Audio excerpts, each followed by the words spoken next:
Special session, Mayor and City Council meeting, 5 p.m. Wednesday, April 3rd, 2019, City Hall, City Complex. I call this meeting to order. Please rise for the Pledge of Allegiance.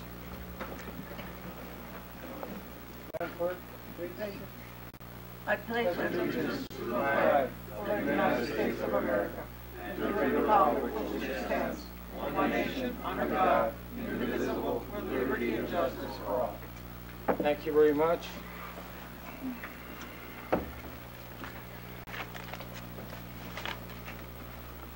Motion to move into executive session. The City Council may hold an executive session pursuant to ARS 38-431.03A3 for discussion, consultation, or legal advice with the city attorney.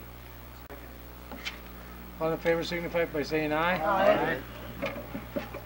Okay.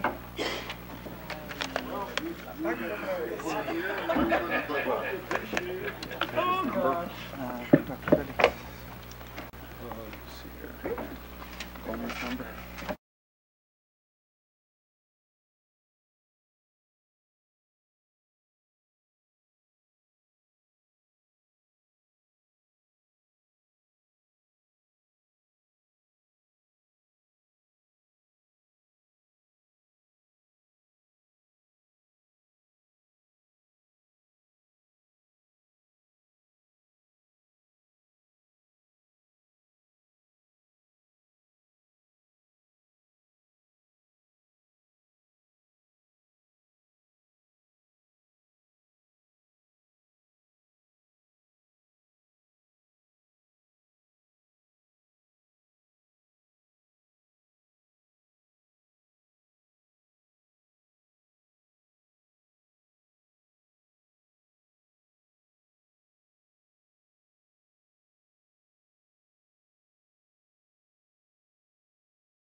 508 is the last. Yeah, that's right. Sure. Did you get him on the line, Lippy? Councilman, you didn't make the motion, no? Okay. This is the second ball view. Okay, all right, okay. All right. Mention me too.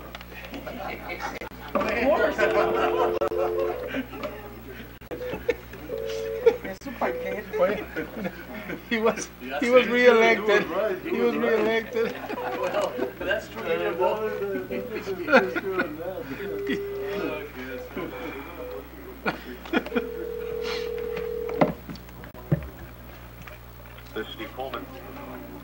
He's on the line. Okay, he's on line. Okay. We reconvened from executive session, and Councilman Paruna, make Yes, the Mr. motion. Mayor. Thank you. Mr. Mayor, under discussion of this item here, so we can take action, I'd like to make a motion pursuant to Arizona Revised Statute, Section 38-431.05. I hereby move to ratify the City Council's prior action to terminate the employment of Mark Williams as interim city attorney on March 15, 2018.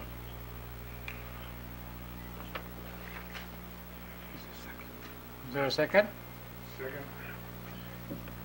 All in favor signify. No discussion, Mayor. Discussion first? Okay. Mayor, under discussion, first of all, I'd like to know for the record that on this item, our attorney of record is Steve Coleman, and Steve Coleman is on the line. Steve, are you on the line? Yes, I am. Okay, I just want to have that our attorney at that time is on the line. And then I also want, before I ask Mr. Coleman a question, I would also like to read the purpose of the ratification. And prior to that, Mayor, I do want the public to know that this complaint against the mayor and council for a possible violation of the open meeting law did not involve Mayor Garino, Councilwoman Esther Melendez Lopez, and Councilman Hector Bojorquez. It did not involve them. At that time, they were not in office. Now I would like to read the following item for the record, Mayor. Go ahead. Thank you. This item is also described in the notice of public meeting of the Nogales City Council for the purpose of ratifying past action taken, which is attached hereto and or available by visiting the city's website at www.nogales.az.gov and clicking on the agenda packet link for the special session on April 3rd, 2019 at 5 p.m. In addition, the public may obtain a detailed written description of the action to be ratified and all deliberations, consultations, and decisions by members of the public body that preceded and relate to this action to be ratified at the Nogales City Clerk's office between the hours of 8 a.m. and 5 p.m. on Monday through Friday, or by visiting the city's website at www.nogalesaz.gov and clicking on the agenda packet link for the special session on April 3rd, 2019 at 5 p.m.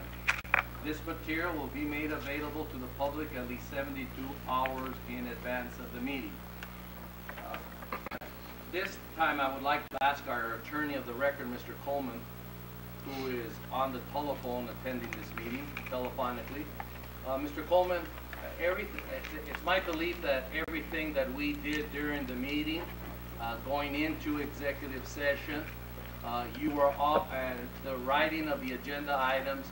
You took care of writing the agenda items. You took care of giving us legal advice. When we were in executive session and during the public session, you were also present.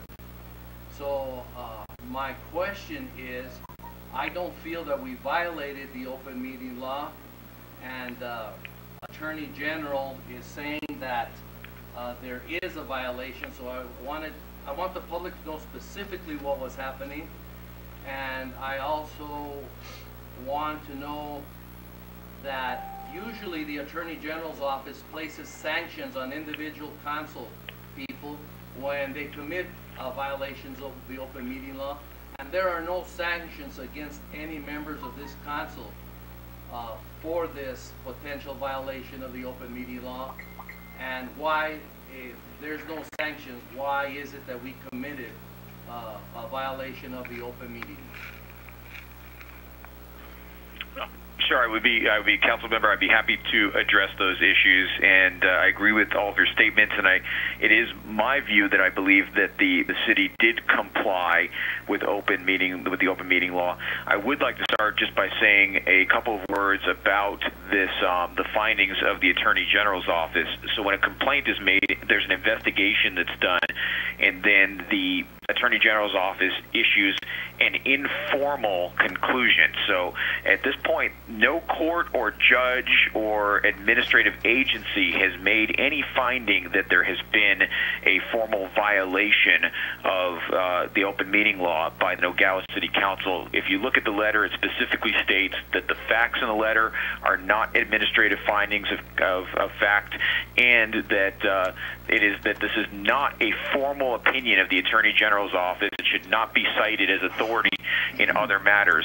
So this is just an informal conclusion, and basically what the open meeting law requires is that an agenda describe the specific items that are being considered, the action that's going to be taken at the meeting, so that the public has information to know what business will be conducted. And in this case, for the March 15, 2018 meeting, the agenda item at issue said, discussion and consideration of the employment of Mark Williams as interim city attorney. And the Attorney General's conclusion was that this was not enough information because there was no statement that indicated that there was possible action by the City Council to terminate or extend or otherwise take action with regard to Mr. Williams' employment. And in my experience working with other municipalities and based on my interpretation of the open meeting law, I believe discussion and consideration is sufficient, because the way that the Attorney General's office appears to have interpreted this would make the word consideration duplicative of discussion, because it would be the same thing. It would mean discussion and discussion of employment, and a legal entity shouldn't be interpreting an agenda in a way that makes the word consideration redundant or meaningless. So in my view, discussion is to debate the matter, and consideration, it has to mean something different and should mean considering the options and what action to then be taken based on that discussion. So it is my view that that there was compliance, but nonetheless, I do believe that it's prudent in light of this letter from the Attorney General's office to, in an abundance of caution, ratify the action. But as to your final point, I do think it is significant that there have been no sanctions here. In the ordinary course, when there is a finding of a violation, the Attorney General's office will require training, that people participate or attend courses on compliance. There was no sanction here, and I think that the reason why there was no sanction here is I think that's a recognition by the Attorney General's office that even if there was a violation, that it was certainly nothing significant and probably not something that may be debatable as to whether or not it even is something that would be improper. And that's my interpretation, at least, of the absence of sanctions in this letter. Mr. Coleman, the other thing I want to get out into the public here is the concern by the Attorney General's office that they weren't able to view on our video that we had gone into our executive session without a vote of the mayor and council. Yes, I'll be happy to address that as well. There was a concern that perhaps there wasn't a proper vote taken because it wasn't reflected in the recording. So there, as I understand it, there are two recordings that are made of council meetings. There's an audio recording that's made, and there is a video recording that is made. The audio recording, inadvertently, the recorder was stopped just before the vote was taken, which this is a mistake. Those things can happen. That's probably part of the reason why that the town has this process with 2 different recordings, which is a good and commendable process. Well, we were able to direct the Attorney General's office to the video recording, which did capture the complete meeting and which did demonstrate that the council voted properly before going into the executive session, and therefore there was compliance with the open meeting law. And that video has also been made available. It's always been available on YouTube, but it's now prominently linked. There's a prominent link to it on the City of Nogales webpage for any citizen who wants to review it and confirm that the vote was properly taken to enter into executive session. Thank you, Mr. Coleman. With that, Mr. Mayor, I wanted to get as much of the pertinent information out to the public, so I think I've done that, and I am ready to take a vote on this matter, Mr. Mayor, and I will request a roll call vote. Yes, sir. All right. Mr. Councilman Navarjanesian seconded. the Yes, motion. seconded.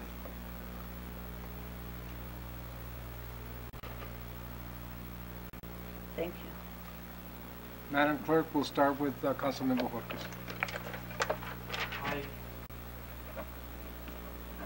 Mr. Genesian, Aye. Mr. Barona, Aye. Mr. Maldonado, Aye. Mr. Rojas, Aye. Mrs. Lopez, Yes. Mayor Bellini, Aye. unanimous vote. Okay. Approved.